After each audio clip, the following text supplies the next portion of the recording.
Analyse des indices, recherche des coupables, c'est une enquête à échelle microscopique que mène Fabienne Fisson-Maquet. Chaque jour, elle traque les mécanismes responsables des maladies.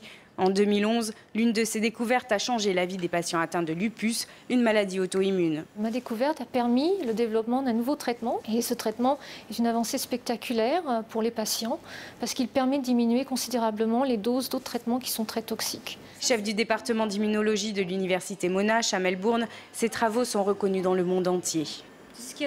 Pour ses étudiants, elle est un professeur d'exception, à la fois guide et mentor. Elle a une façon de réfléchir qui est très rapide et qui pointe souvent un détail qu'on ne va pas forcément voir du premier coup, et elle sait mettre le doigt sur la chose importante pour savoir comment avancer de façon efficace.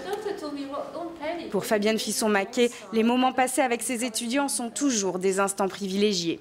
J'adore enseigner parce que, premièrement, je suis passionnée par ce que je fais, je suis passionnée par la recherche, je suis passionnée par les découvertes.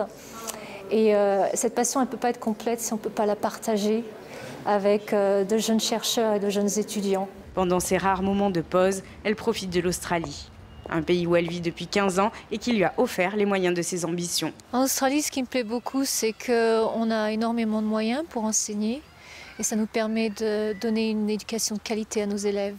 Mais pour comprendre son engagement, il faut pousser une porte plus personnelle, feuilleter ses albums photos, remonter à ses 16 ans, l'âge où une grave maladie a bouleversé sa vie.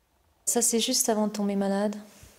Quand on a été malade et vraiment malade et qu'on a eu un traitement très agressif et voir des enfants qui subissent la même chose, on se dit, il faut faire quelque chose, il faut faire quelque chose. Et du coup, ça m'a donné vraiment l'envie et la rage quelque part de me dire, il faut que je fasse la recherche médicale, il faut qu'on trouve quelque chose de mieux que ça.